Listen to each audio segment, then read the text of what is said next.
Itu benar-benar cacat logika. Seandainya kata perwakilan rakyatnya hilang. Jadi ngaku aja Bapak yang tadi itu dewan gitu aja. Nah, kalau misalkan ngaku kami itu dewan gitu, tanpa perwakilan rakyat, maka pernyataan tadi untuk membandingkan rakyat dengan mereka itu cacat logika. Itu beneran. Tapi kalau dewan perwakilan rakyat dibandingkan dengan rakyat, ya memang harus dibandingkan, namanya juga perwakilan rakyat. Jadi gini nih, dirimu di kelas ada rapat, misalkan rapat guru itu ngundang perwakilan kelas, perwakilan siswa, ayo perwakilan siswa kumpul di sini. Yang ngumpul di situ teh siswa atau orang tua siswa? Ya Ya siswanya kan siswa, perwakilan namanya juga siswa. perwakilan siswa tuh pasti siswa. Asep. Gimana sih Baraya, ini aneh pisan. Jadi kalau misalkan tidak ngaku perwakilan rakyat ya boleh ngaku seperti itu. Ya kami itu pejabat yang terpisah dari rakyat. Oke lah seperti itu. Tapi kalau misalkan membandingkan ya harus dibandingkan dengan rakyat atau udah, kan ngakunya juga perwakilan dari rakyat, dan idealnya perwakilan dari rakyatnya memang ada itu di situ, perwakilan tukang beca, perwakilan petani, perwakilan apa. Nah ini selama ini Anda tuh mewakili siapa? Ini aneh, ini terus nuduh cacat logika Lihat lagi ke si sama si presenternya. presenternya. Astagfirullah, Anda itu bagaimana sih? Ya udah jangan ngaku sebagai Dewan Perwakilan Rakyat, itu siapa sih namanya? Saya pun tidak Ayo tahu. kita kejar medsosnya. Ya Kita dicari-cari lagi kita kirim dicari-cari. buku Logical Fallacy. Mana itu? Lagi Nggak ada ya.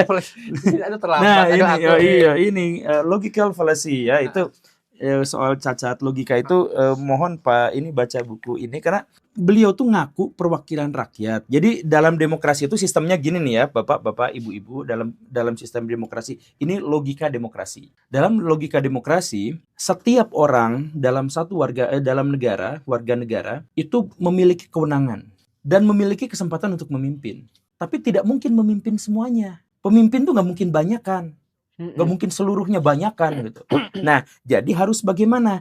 Harus didelegasikan. Jadi yang banyak itu mendelegasikan kepentingan dan suara dari mereka itu ke satu pihak. Katakanlah DPR, ya katakanlah. Nah, jadi DPR itu adalah representasi dari rakyat. Jadi representasi dari kewenangan dan keinginan rakyat. Jadi kalau dia sudah tidak mau dibandingkan dengan rakyat, tukang becak dan lain-lain, ya jangan ngaku sebagai perwakilan rakyat. Ini otaknya kayak gimana, saya tuh pusing. Jadi gini nih, PBB mengundang perwakilan Indonesia, yang datang ke sana emang orang Amerika? Ya enggak lah, orang Indonesia. harusnya merepresentasikan Indonesia juga. Iya, mewakilnya yang datangnya orang Indonesia. Ya kalau perwakilan rakyat tapi nggak mau dibandingkan dengan rakyat, ya, tapi mungkin ini masalah mungkin kepotong Kita gitu ya, mungkin. kepotong nanti saya akan cari video fullnya Cuman di iNews itu. kalau di potongan itu, aduh, saya mohon maaf Bapak itu. Bapak tuh harus ngaku kami itu adalah perwakilan tukang beca gitu. Harus ngaku. Kami itu perwakilan nelayan, itu harus ngaku. Jangan sampai ngakunya itu pas masa kampanyenya Kampanye aja. doang. Pas ditagih yang seperti ini kok jangan dibandingkan. Semelekete. Jadi dalam tata negara trias politika yang dianut masyarakat Indonesia sekarang, itu ceritanya tuh gini. Semua kebijakan, semua keputusan, semua kewenangan dan kedaulatan itu adalah milik rakyat. Idealnya dan harusnya gitu ya. Memang begitu. Itu namanya demokrasi, makanya demokrasi pemerintahan rakyat. Jadi semua keinginan rakyat, semua keputusan rakyat itu harus mewujud. Karena ketuanya adalah si rakyat. Tapi karena tidak mungkin semua orang itu memimpin, jadi didelegasikan kepada DPR. Nah, DPR itulah yang kemudian bikin undang-undang. Nah kan, undang-undang itu apa? Artinya peraturan yang melingkupi seluruh rakyat Indonesia itu dibuat oleh perwakilan rakyat Indonesia. Wajar kan? Nah, perwakilan rakyat Indonesia itu bikin peraturan. Nah, peraturan itu siapa yang mengeksekusi, yang melakukannya itu? Pemerintah, eksekutif itu. Presiden dan menteri-menterinya. Jadi misalkan rakyat menginginkan agar pendidikan Indonesia itu maju, maka dibikinlah undang-undangnya. bahwa cara untuk mewujudkan pendidikan yang maju itu adalah anggaran negara harus 20%, misalkan begitu. Itu DPR yang bikin. Nah, itu kemudian diserahkan kepada presiden. Kemudian presiden, oh gitu, oke lah, saya angkat Menteri Keuangan, saya angkat Menteri Pendidikan, silahkan kalian berkolaborasi gimana menciptakan pendidikan yang bagus dengan anggaran 20% dari APBN. Nah, itu presiden yang melakukan, yang mengeksekusi itu. Kemudian ada aspirasi dari rakyat.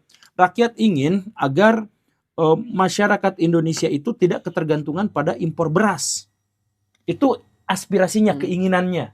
Nah, DPR bingung, oh gimana caranya rapat?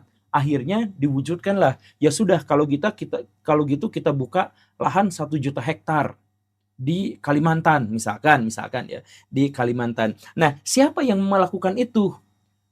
Diserahkan kepada presiden. Aturan itu tuh diserahkan pada presiden. Presiden mikir, wah gimana seperti ini? Oh berarti Menteri Pekerjaan Umum, Menteri Pertanian, Menteri Lingkungan Hidup, Menteri Keuangan, ayo kumpul di sini rapat gimana caranya menghasilkan lahan sekian juta hektar untuk pertanian beras agar kita tidak ketergantungan sama negara lain. Nah gitu. Nah, terus sesudah itu nanti diawasi semuanya itu, diawasi. Kalau misalkan ada masalah beberapa di antaranya, kalau misalkan si pemerintah ternyata ngaco gitu ya. Nah, itu diawasin sama DPR.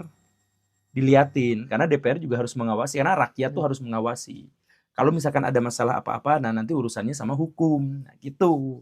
Jadi makanya ada yudikatif juga banyak kan. Ada MK, ada MA, ada ya pokoknya mah semuanya gitu. Nah, begitu.